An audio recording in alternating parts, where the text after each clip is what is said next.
Caleb Christopher. How's it going, man? I'm all right. How are you? I'm doing really well. Thanks for asking. Thanks for being here today. So I see you're with InfoSec Consulting. Yes. Unfortunately, I am InfoSec Consulting at the moment, but I'm looking to change that. That's fair. So your website talks about IT service providers that are struggling to monetize security. So what exactly are you doing for IT service providers and MSPs?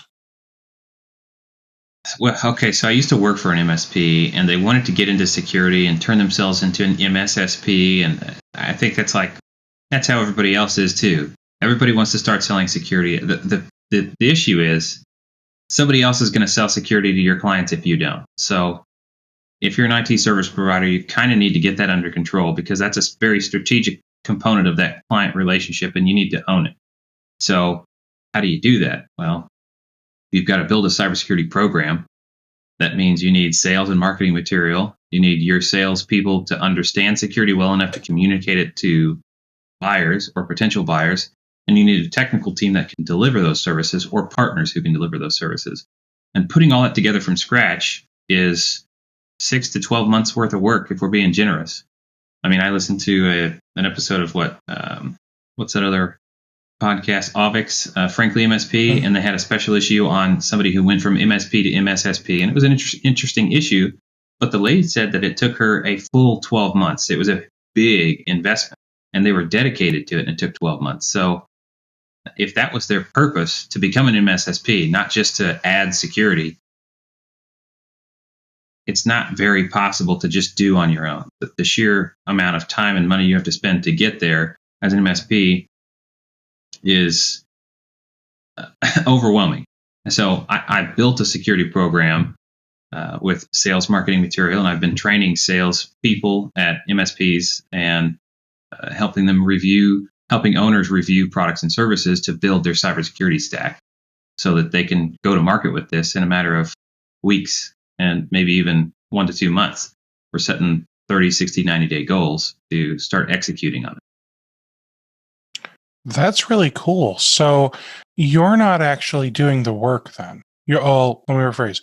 You're not becoming like an outsourced SOC or anything like that. No, I had considered doing that, but that's not where I want to be. Like, I do assessments. Like, I started out doing assessments. I like doing cybersecurity assessments because it's not just about running a network scanner and saying, hey, fix all this red stuff. I don't feel like that's value. And I'm not satisfied with a customer's experience with me unless I feel like they've gotten real business value out of the interaction.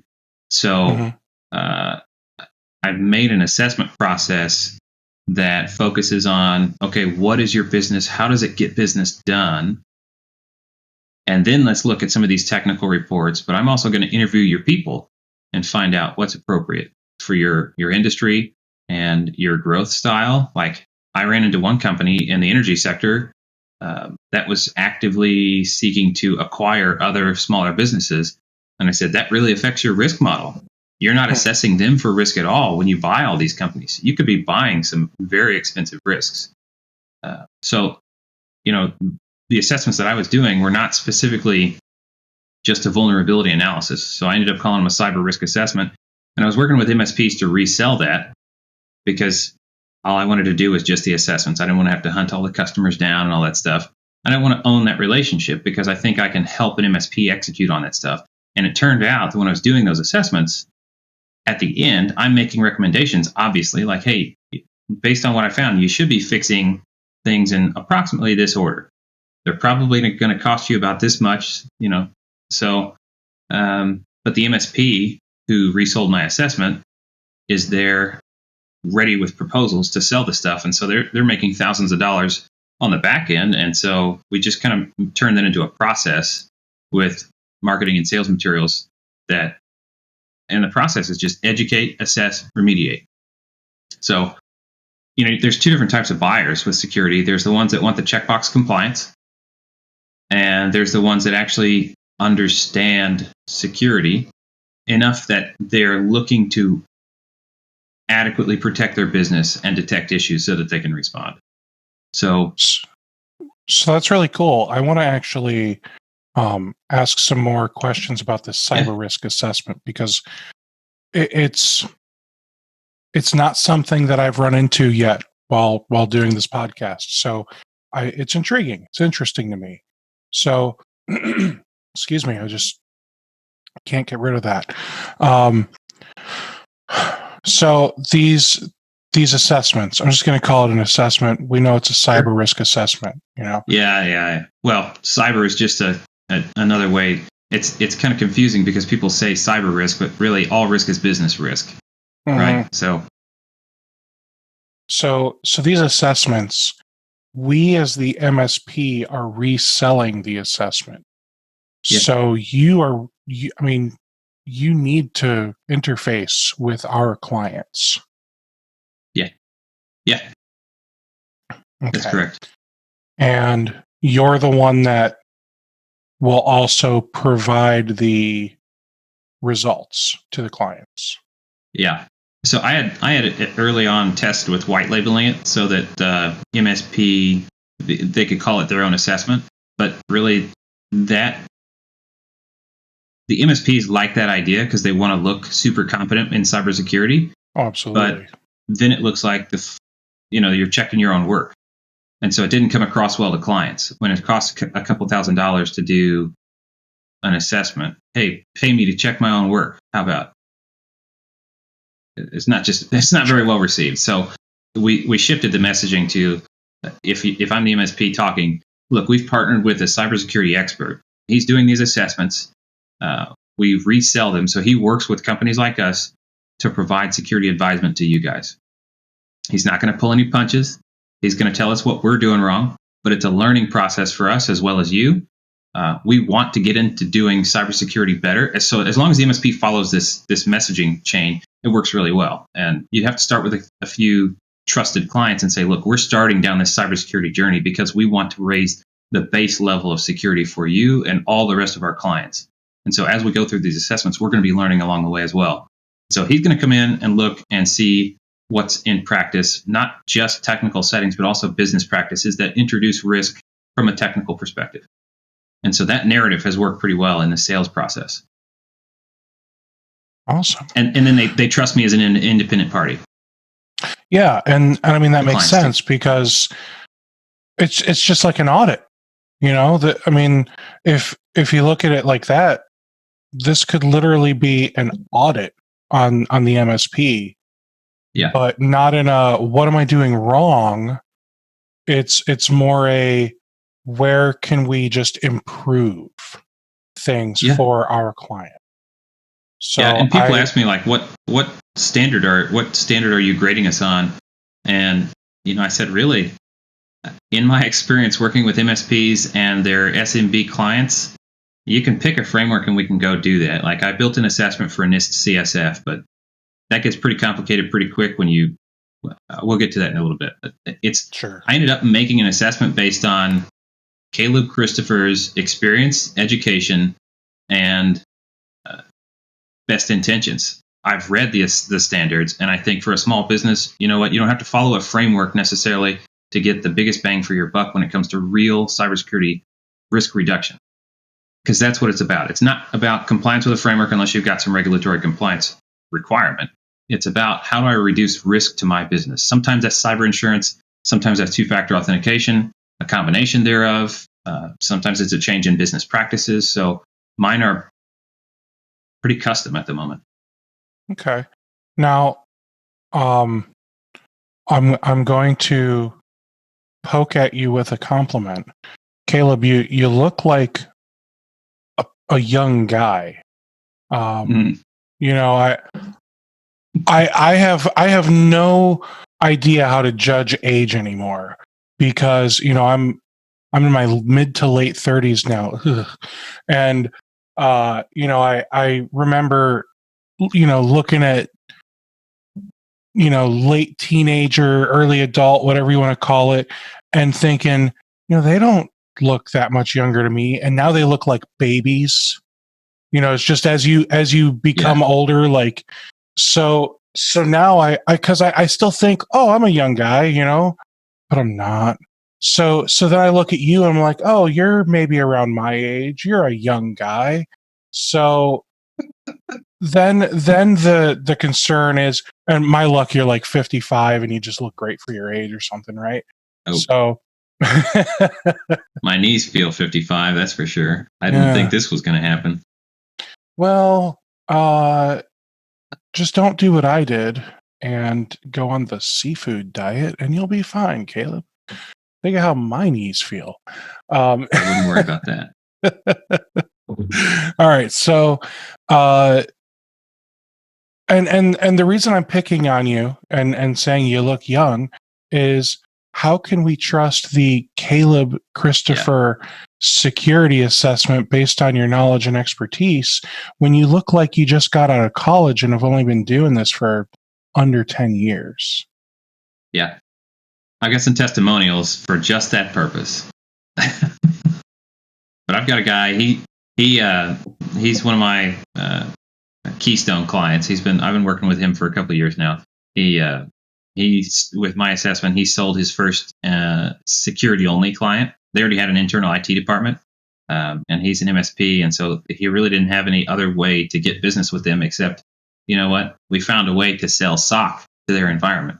We proved that they needed detection in place, that they didn't have it, that they weren't equipped to deliver it, and that also neither was the MSP to deliver SOC itself, but as a SOC partner reseller, they were able to resell, a national grade SOC into this client's environment. And so they're doing hardly any work, and they're making, they were almost $3,000 MRR on just the SOC.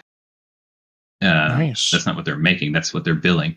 They're doing like little or no work. They came in, they did the assessment, they got paid for the assessment and made money for running my assessment. So I have a flat price to the MSP and they marked it up. And then at the end of the assessment, they sold SOC and now they're making MRR as a result. So, I've got testimonials that the process works.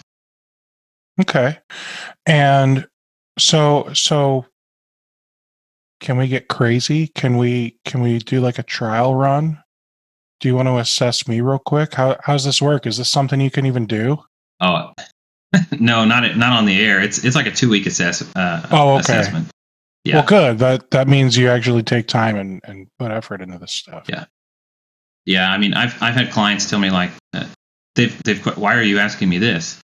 Well, I need to understand how your business works in order to figure out where the risk is coming from. Because, if your company has a loose and fast guideline or policy for salespeople that lets them install whatever apps they want on their computers and travel about and come back, that's a totally different risk model than one where they've got application whitelisting already in place, or they've got strict policies and procedures and whatnot. So where are you going to end up receiving the most risk, and then where do you need to spend money to reduce it? Two totally different answers depending upon business A or B there. Absolutely. And do you ever get pushback from the business owner? Like, I'm not giving you, like, it almost sounds like you're asking, questions that are none of your damn business type questions, right? Yeah, I haven't run into that sort of resistance. I have. Okay. It's been more of a curiosity, like, why do you need to know that? But the answer I just gave a minute ago, that seems to pacify that sure resistance. And I'm not worried that people would just tell you to, go get bent or something. I'm just curious. They're paying me to do the assessment, so they'll generally comply. Right. I guess where my thought is, what if they're paying you to do an assessment, but you're actually just making thousands of dollars to then get more personally identifying information and steal an identity? Yeah, I think that's a bit too conspiracy theorist for the people I've run into. That's fair. So what you're saying is take the tinfoil hat off. Yeah. Okay. Yeah. So what is the price? Is this a it, one size fits all type of price, or? Yeah, I've got a fixed scope of work when somebody partners with me, they can have a copy of my scope of work, because if you take this scope of work and have a client sign it and you hand me a copy of it, we're good to go with that price. So, and the price is under $3,000 for that flat rate. I've got somebody marking it up to $5,000 and then marking it down a little bit to $4,200 or something like that. So, for they'll a couple of hours of work on, mark it up and mark it down and call it good, right? Oh, your healthcare, we think you need this really bad, so we're going to mark it off $800. So yeah, that sort of stuff. However you want to sell it, that works. But yeah, that's fair. And so for a couple of hours of work on their part, they have to facilitate my access, right? They've got the RMM, so I need to be able to remotely access systems and run technical vulnerability scans. And then they participate in meetings with me, like, hey, this is what I'm finding. I need to validate some of this stuff with you guys. Is this really the way this is set up? Is there a good reason it's set up this way? If not, okay, we'll find a way to make recommendations. I try not to make MSPs look bad, but we're not going to be dishonest in any fashion about what we found. So I always give the MSP a heads up on, hey, this is what I found. These are the things you can fix before we get on that call next week. And so when I go through the briefing, I'm going to tell them this is what I found, but you can interrupt me and say, and we already fixed that. And it comes across, again, if we go back to that messaging, if the MSP is saying to the client, look, we're trying to up our game on security as well. So this is primarily an assessment for you, but we're going to learn some stuff about what we're doing or maybe not doing. And we're going to raise the base level of cybersecurity for you and all of our other clients as we go through these with more clients and we learn. So the more exposure we get to this, the better everybody's environment gets. And so if that's the narrative from the start, then it's no problem for Caleb to say, and I found some settings that I'm really not a fan of. This introduces risk, and really that's on the MSP. And they're like, yeah, we acknowledge that. We've already fixed it. And we've actually started fixing that among all of our other clients as well. That's a really good message. That's progressive. That shows that, I am starting to do cybersecurity. Your environment is getting better. Your risk is going down just by default because we're fixing stuff. Which is really cool because, man, it's almost worth it for the MSP to pay for you to do one of these assessments for a client. I've been saying that. People aren't doing it. Fair. I've been saying that. So let's talk about that for a second. Is there a version of this assessment where maybe you're not actually talking to the client? Maybe you're just assessing the MSP's work on the client, so that and maybe you don't even have to sit down and talk to the client. Results, none of that, because it's the MSP that's basically doing an audit for their own peace of mind to make sure that this is being done right. Do you have like a different scope of work for that? Or is that we're just changing some names and removing some line items? Yeah, it's the same process. I really don't change anything there. I could do one of those. In fact, I did have a client who they had a ransomware infection that hit their customers. And for one of the customers that they were on the verge of losing, they said, look, we're going to cover this. We're going to get an assessment for you to see what are the things we can fix. And you're going to benefit from a full-on cyber risk assessment. But it will also give us peace of mind about what we've done to fix things. So it has happened in that fashion. One of my clients also said if it was going to make the difference in starting a relationship with a client and not starting a relationship, I would foot the bill for the security assessment, because that's the start of a consultative or strategic relationship with a client. And the assessment, while it can be profitable, is not where the real money is. The real money is in that long-term relationship where we start doing cybersecurity remediation projects and or subscription service for monitoring, detection, and response. No, and that makes absolute sense. So, what does it look like? I want to dig in past the surface here. So I'm almost asking you some secret sauce, but let's be honest, the real secret sauce is in having the third party do the audit, right? It is. That's the big bit. So answer some of the most easily fixed, common type things that, does that even make sense, that you see happen a lot across the board? Yeah, and this is really interesting because, and the MSPs love this because it starts that strategic conversation with business leadership. People hate passwords, right? People hate having to change their passwords every 30 or 60 days and whatnot. They don't want to do two-factor authentication and all these other things because it's all inconvenience. I just wrote an article called "It's Okay for Some Things to Be Hard." And that's part of the message that I communicate to executives. And I'll say, look, some of these settings, actually most of the settings I'm finding are business practice based, or they are the result of the tone from the top. So if you will not tolerate the inconvenience, Mr. Executive, that it takes to enable real security on your accounts, then the MSP is not going to enforce it. You have to tolerate it. You have to want this. So this is an educational process. Chiefly, my assessment is an educational process for executives. So once I help you understand that this is a real risk and that you can do something about it, what if we had now I'm going to oversimplify the security value proposition, but if we could make accessing your accounts a difficulty level 10 out of 10 for an attacker and add an inconvenience or difficulty level of 1 or 2 for you, the gap there, that 8 points, is your security value. You've kept it really hard for attackers to get in, and you've added only a minor inconvenience for yourself. I'd say that's a worthwhile effort. You got to take that in context between the spending and the amount of effort required and whatnot, but that's generally how people need to start thinking about security. Difficulty is okay. It has business value.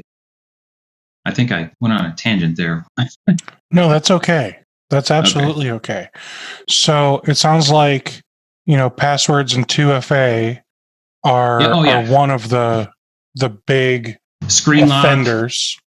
Yeah, so I've got a section. I just call it the cyber hygiene basics, and it's chock full of the same stuff every single time. And most of it comes back to the tone at the top from the executives. Now, there may be a little bit of a communication failure on the part of the MSP, like they know it's best practice, but they have failed to put it into words or a messaging that the business owner can say, yeah, I guess that's worth it. Let's go ahead and turn that on. And this is that wake-up call. This is the opportunity to, okay, let's go ahead and do this. And one of my favorite things to show people is what a passphrase is. It's crazy how many people still don't know that. How many MSPs have not engaged their clients on the concept of passphrases, because they make stuff a lot easier. In fact, if you're doing 12 to 16 character passwords, you can change them every 180 to 360 days. And when I say that, the business owners are like, what? I don't have to change my password every month? Sign me up. Yeah, but at the same time, the concern I have is that all of my clients are going to be like, oh, I've got the perfect passphrase. And I'm doing this with a Trump voice on purpose. Password I've got the recycling, perfect passphrase. It's going to be, this is my passphrase. There are many like it, but this one is mine. Like, that's like the password 1, 2, 3 of passphrases, right? I guess.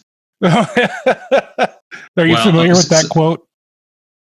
What, this is my passphrase thing? This is my rifle. There are many like it, but this one is mine.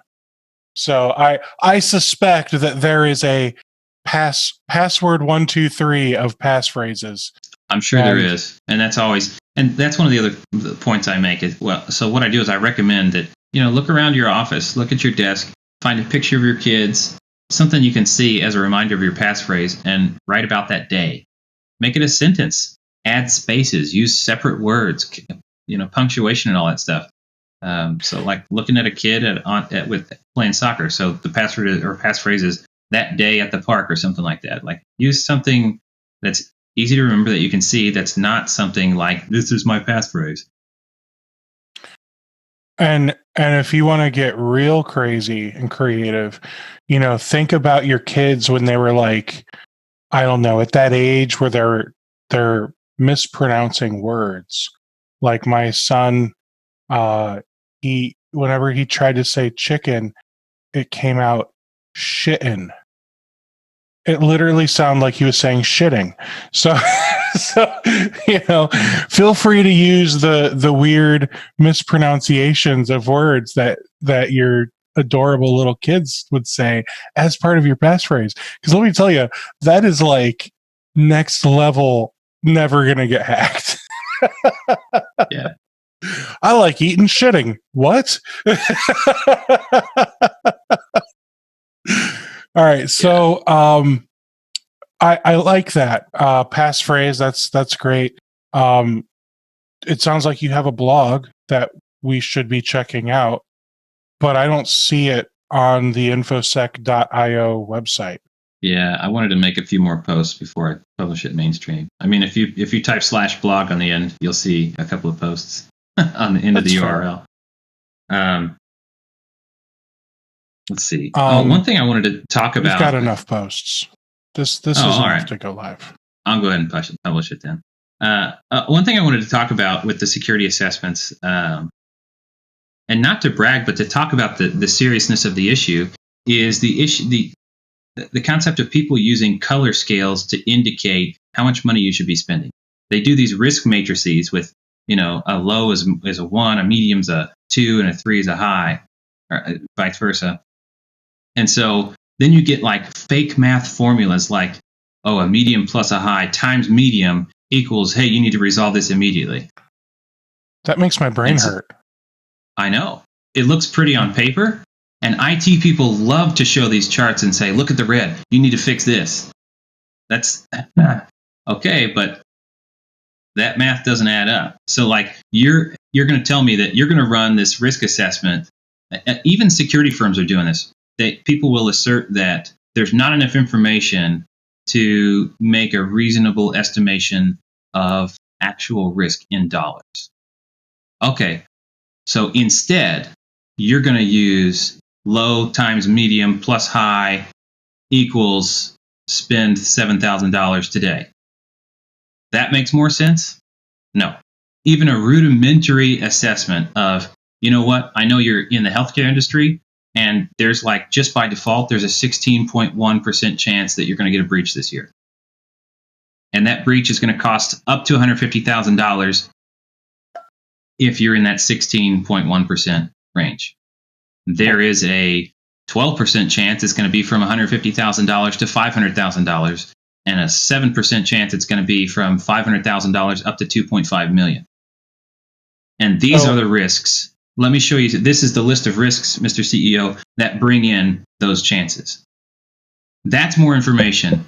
I just think it's unwise to base multi-$1,000 security spending decisions on fake math. And that's what most people are doing when they call it a security assessment. They end up saying, hey, these colors multiply and equal you spending $24,000 over the next 2 years.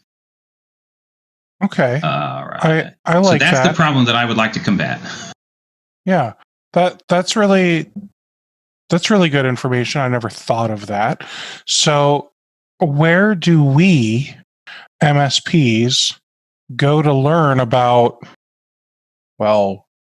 healthcare, 16% risk, 7% risk? Like, is there a chart somewhere, Caleb? Well, so I read the Verizon DBIR, and I reread it, and I reread it, and I highlight, and I take notes in the margins. And if you're good with data, you can explore the raw data and come up with your own conclusions. That's cool. But I earmark every vertical that they list, and I study it. And when I go to a client and find out what vertical they're in, I pull that tab up, and I start looking at the major risks in that area for their vertical. So, for example, I did a healthcare client, and I said, look, you've got this 16.1% chance just for existing in the healthcare vertical that you're going to have an incident in the next 12 months that's going to cost you up to $150,000. Now, based on this assessment, what I'm going to do is change that number up or down based on what I'm finding that you're doing and what I'm finding that you're not doing. And in this case, so I'll reference this example. In this case, I'm going to bump you from a 16.1% chance up to an 18% chance because there are some things you're not doing. Now, it would be easy to do those things and drop it below the 16%. However, I want to highlight the fact that a 2% difference doesn't sound like very much. A 2% difference chance that you're going to have an incident this year. But we're going from almost a 1 in 6 chance to almost a 1 in 5 chance of an incident this year. That means if you take 4 other organizations like yourself, I'm putting you into a group of 4 other organizations. One of those organizations would have a breach this year or some incident that costs up to $150,000. And if we start looking at it as a 1 in 5 or a 1 in 4 even, those sorts of numbers start to be more impactful than just the percentages. And far more impactful than red. What does critical mean? Does that mean something's going to happen this month, this year? How much will it cost if it happens? How do I justify spending based on this fake math? By how scary the report was? No, boards of directors need some cybersecurity person's estimation of actual risk. Even if it's a really rough estimate, it's worth more than colors. I just opened up the 2020 Verizon Data Breach Investigations Report, the DBIR, and there's no like paywall. There's no give us your email to access it. Like this is as free as it can be, guys. Yeah, I got a lot of respect for Verizon for doing that. There's a lot of information. In fact, I would encourage IT companies, if you experience or one of your clients experiences a breach or a cyber incident, part of your incident response plan, part of the conclusion of that should be going to report it to Verizon, because they will put that data, they'll take anonymous data, but they will take that data and incorporate it into these analytics, and everybody benefits. I think part of everybody's incident response plan should be to report it to this group, the Verizon, for analysis. So if you don't report it to Verizon, are you implying that they don't know about it? Yes. Okay. So I just have to ask stupid questions because, I wasn't sure if, there's like a big brother Verizon out there where they're just aware, like, oh crap, no, so they know that they got.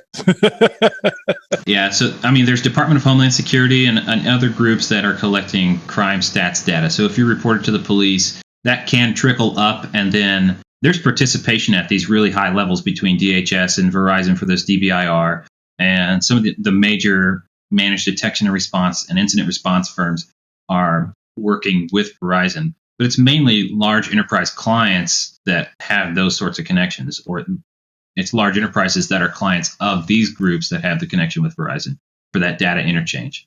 And I'm getting to speaking out of my depth as to how all that data is collected, but they've got quite a few incidents that they're listing, and they're showing you the likelihood of an issue in that. But you just got to take time and read it. And were it not for COVID, I actually had it on my calendar this year to have a Verizon DBIR party where I was going to buy pizza for me and my security-minded friends, and we were going to read it beforehand and then come together, and I was going to guide everybody through let's go through this vertical by vertical, and maybe it takes 2 meetings, but in the end, all of us will have a better understanding just off the top of our heads to be able to talk real security to people. Now, I have a colleague. I consider him a friend. We're one of those, he lives in the other end of the country. We'll never meet kind of friends, but a friend. He is my ancient aliens guy of cybersecurity. So, the ancient aliens guy with the hair and the tinfoil hat and the crazy, like, he's not crazy, but he's just talks and my eyes glaze over, and his conversations, it's off screen. It's that high, guys. Okay. So the cool thing is you and I are having a conversation, and I actually understand the words that are coming out of your mouth. And that's what I want to train MSPs to do. When he and I have a conversation, he's like, "Oh yeah, I something APT," and it just he starts throwing out words and initialisms and starts talking about I can't even tell you what he talks about because it doesn't make sense to me, Caleb. It's all technical vulnerabilities. Because he runs an MSSP that also happens to do MSP services. Like he actually runs an MSSP. And us MSPs, there are MSPs that try to run the MSSP game, but all they are is a security-minded MSP, right? They're not an actual MSSP. So even though us MSPs start to understand some of the cybersecurity stuff, he's just on a whole nother level. Plus, he's like, that genius level. You just can't have a conversation with him, man, unless you're ready for your brain to hurt after 20 minutes. It's just what it is. Well, that messaging is part of the sales cycle. Educate, assess, and remediate. You can't justify, for a lot of clients, you can't get them to justify spending a few $1,000s on an assessment if they don't understand their need for it. So again, there's two types of clients that we're going to find. We're going to find the checkbox compliance types that are like, hey, I have to have a risk assessment. Give me the quickest, easiest thing so I can check this box. I need a pen test. What's the cheapest, lowest cost option? I just want to pass. I don't want to fail my pen test. Just get me something, and so that we can move on. And I need to buy this product or service from you so it's compliance related. That's a different customer journey than the ones where you actually get to engage and educate them and they start to get it. And so I've got like a one-sheet educational piece that's about protect, detect, respond. I mean, so NIST CSF is identify, protect, detect, respond, recover. But that's too much for a business person to have to deal with. How about protect, detect, respond? That's the easiest way to frame it, right? And so I've got a little scenario, a non-technical scenario that I train salespeople to go through. And it's best, so you can do it with a one-page infographic that you're holding, but it's best when you can draw it live on a piece of paper or on a whiteboard because it's coming out of your head. And there's this subconscious thing, goes back to like grade school, whoever's standing, and even in college, whoever's standing in the front of the room with a marker in hand, drawing on a whiteboard or a chalkboard or whatever, that's the expert. And so even if a non-cybersecurity salesperson is standing at the front of a room or drawing on a piece of paper, they're the cybersecurity expert who is revealing this knowledge to the other person. And so it's more trustworthy when it comes from somebody you ascribe authority to. It's really interesting. You can play some of these psychological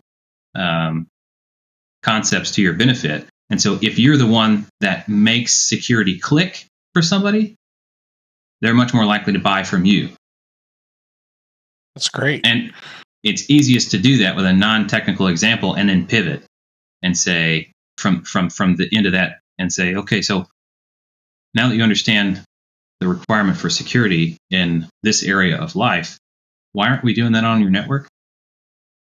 Oh, okay. Well, what's the next step? Well, the next step is an assessment so that we can figure out where to best prioritize our efforts and time and your money.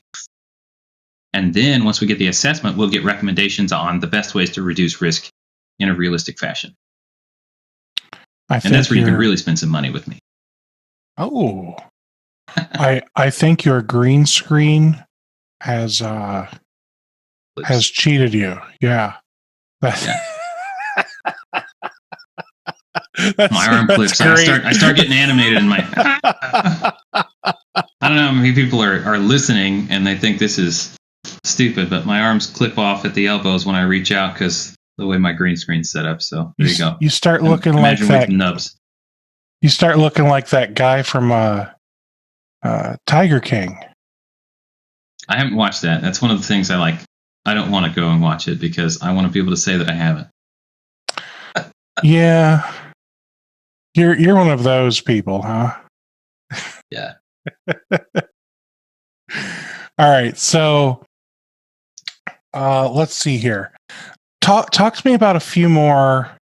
I want to call them quick wins that MSPs can like fix. Things that they're, I'm going to say, doing wrong. We talked about like passwords and 2FA. Yeah. Are there any other common ones that you see out there of things that the MSPs can fix? VLANs. Okay. What A lot would of you times VLANs say? are not configured to block east-west traffic. I mean, they're just administrative groupings rather than actual segments that have ACLs or firewall rules or whatever you want to call it between them. Gotcha. And what would you say is the best practice method for VLANs? Because I feel like, everyone's got their own opinion, and we all know what opinions are like. So what is the real best practice method for VLANs? I hate giving this answer, but it's whatever your team can deploy consistently and accurately. You need. I know there's general rules that you need to follow, but you can set up your own schema, right? So Okay. if you decide that finance needs to be separate from HR, needs to be separate from sales, and if the company's big enough to justify all those separations, cool. Then separate those groups of workstations and give the finance access only to give only finance subnet access to a particular server or resource through the network. That's the sort of stuff you need to make those decisions. But once you make the decisions of the logical groupings or the administrative groupings, don't just create VLANs and let them all talk to each other. That's what people are doing. That's the problem. They actually need to have access control rules, lists, and rules to prevent a general workstation from communicating inbound to a finance workstation, and probably vice versa. One of the biggest problems we have and why ransomware spreads is east-west traffic on the network. So it's not north-south, it's not computer to server, and it's not workstation to internet. That's monitored by a firewall. That's where we can do threat detection. But a lot of things happen if something gets passed, and it does. Protection always fails eventually. When we do protect, detect, respond, protection does fail at some point because email is designed to get through firewalls, and it does. When something happens, you have to be able to detect the issue in order to respond. And if we can't detect east-west traffic, then an entire subnet's going to get infected. And if that subnet can talk to other subnets, then guess what other subnets are going to get infected? All of them. So you could at least, from looking at it from this perspective, you could at least limit the damage to a single subnet. So how many subnets is it worth setting up at your clients if it means that only 15 computers instead of 60 get ransomware? That starts to be worth doing. But I'm trying to figure out how to phrase this. Well, okay, so you're talking about 15 computers instead of 60, but wouldn't it be fair to say all of the subnets will need to talk to at least one common subnet?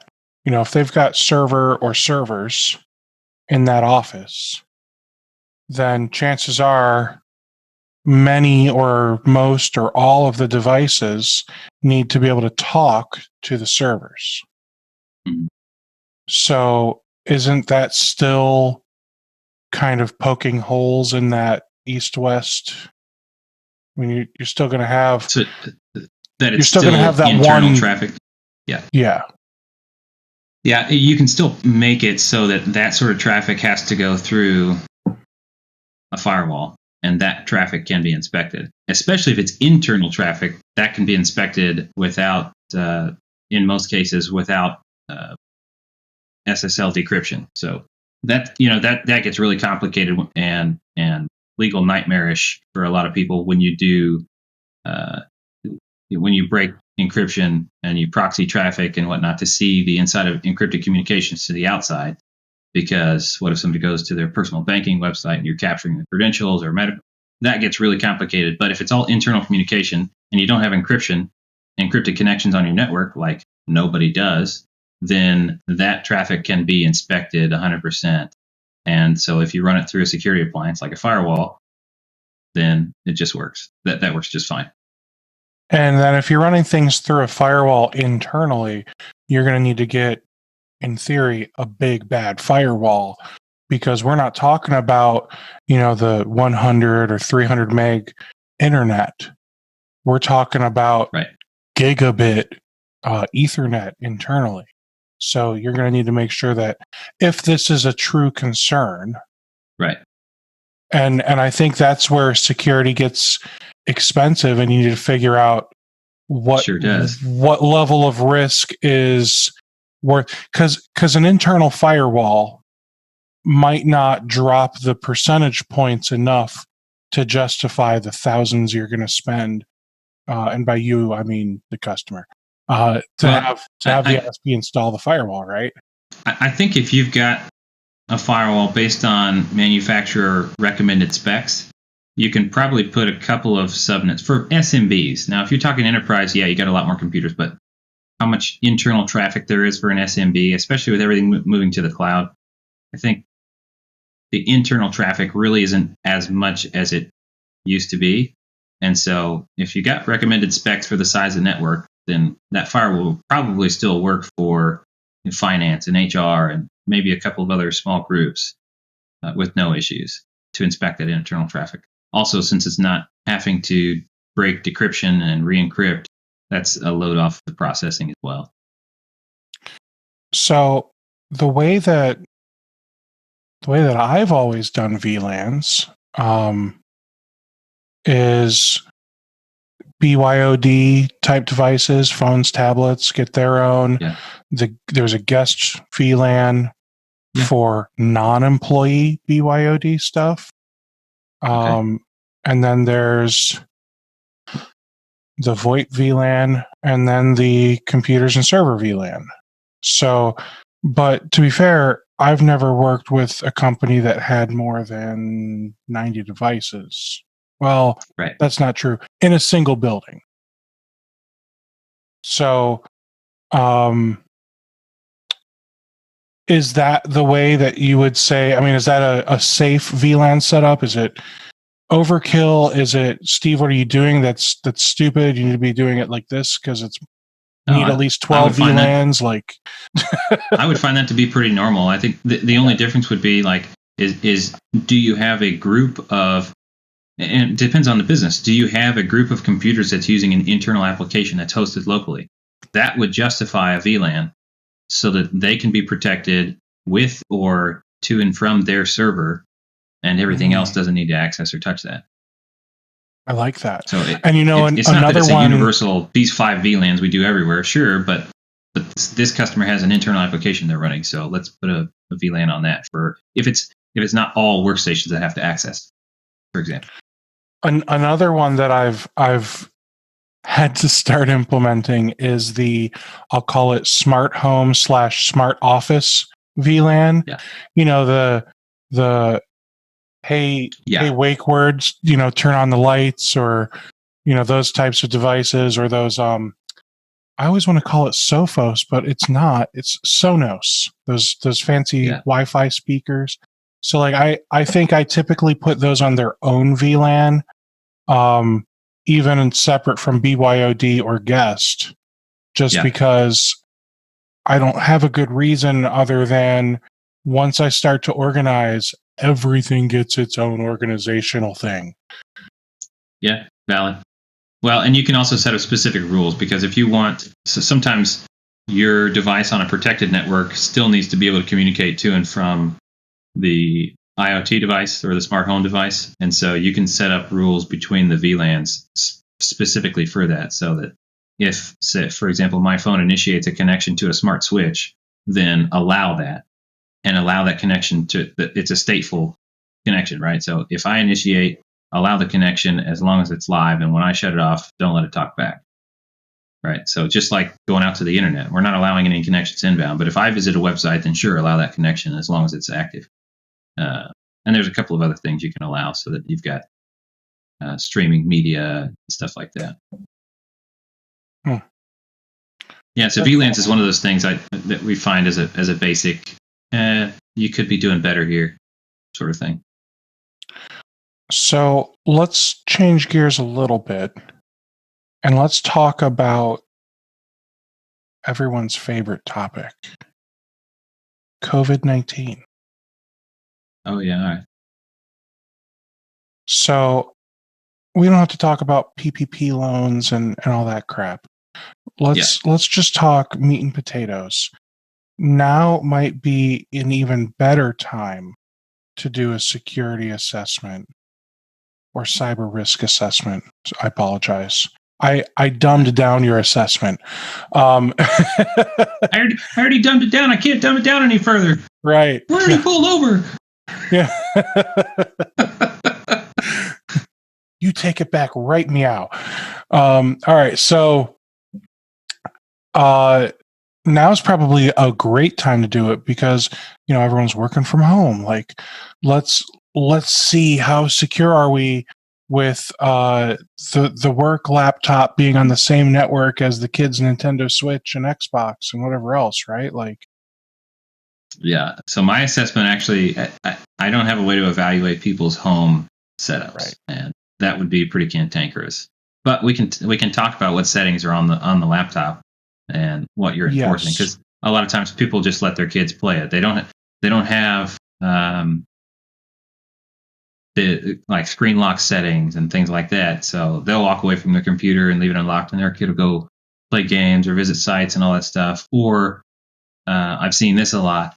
My work computer has a webcam, and my kid has to have a webcam for school. So I just use the crap laptop for work while the kid uses the work laptop for school. That is terrible. But we've kind of all been forced. We've all been forced into this situation, so I understand how everybody's unprepared. I myself, I just had a new baby, so I'm doing a lot of typing at night. So maybe we need to do a little bit of a shift of what time work happens so that it can coincide with school. Now that school's coming to a close, it's not that much of an issue, but COVID actually gave me the opportunity to bring up incident response planning and testing with some clients. And the key takeaway there is that don't build your incident response plan around scenarios. Build it around impact. And people love to think of scenarios and then write a plan based on that scenario. Okay, so if there's a fire, we're going to do this. If there's a tornado, we're going to do this. Okay, so you may have some of the natural disaster sort of stuff as scenario related stuff, but ultimately, what's the impact?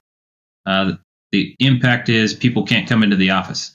Okay, now let's design a response plan around that. Business continuity plan around people can't come into the office. Whether it's COVID, whether there's a flood, whether there's a fire, if the office is unavailable, how will we continue to operate? So business continuity and incident response need to be designed around impact, not scenario. And this goes beyond, like, I mean, when we as MSPs think about, is there a flood, is there a fire, we're typically thinking, Datto BDR appliance and hot site, so that way people can go somewhere to work and, yada, yada, yada. But yeah, there's security stuff that we should probably think about, huh? Yeah. So instead of letting everybody run work from home on their personal laptops, maybe it's a worthwhile investment to spin up VMs in Azure or somewhere else, and then make everybody get a connection to just lift and shift, right? Replicate your network on a secure cloud network and only allow two-factor authentication access to the work network. So they're still using a remote endpoint, but it's an encrypted connection to the work endpoint. And the actual work endpoint, where all the data lives now, or would be shifted to, is now in a secure location. And you've reasonably secured things again. That is really, I mean, it's something that I've, thought of, and I'm sure many MSPs have thought of, but I don't know that we've really thought of it like, oh, we need to be doing it for security purposes. I think we might have actually thought of it as, it's just easier for us to put all the data there and manage it all there like it's an internal network. Yeah. We do it because it's easier, true. Not because it's smarter. But if you can show that it's both, that's the well, I think a lot of MSPs, speaking from what I've seen in the past historically, I think a lot of MSPs don't worry about security first in everything they do. I wouldn't expect them to. An MSP is a data custodian. An MSP is not a security specialist. There's the data owner, the custodian, and there's another role for security. And so managed services or IT maintenance gets into the first 10, 20% of security. So there's some overlap between data custodian and the person responsible for securing data, but it's not the same role. And so MSP's role is to find good cybersecurity partners and be a broker of the best products and services that they can for their clients. The MSP is the most strategic, not when they try to be a security expert, unless that's what they're actually going to do. But that changes the business model and changes the cost structures and all that stuff. The MSP's highest value is to be that strategic partner that helps set the technology roadmaps. Let's get the most out of your technology. Let's enable your people to work remotely more effectively. Let's also find a partner who can do 24/7, 365 monitoring and security remediation, because that's too much for my team to handle. And if I train my people to do that sort of stuff, they're going to get poached constantly. So instead of trying to be something you're not, why not find partners and just build a profitable relationship? You still own the relationship with the client. That's the strategic value.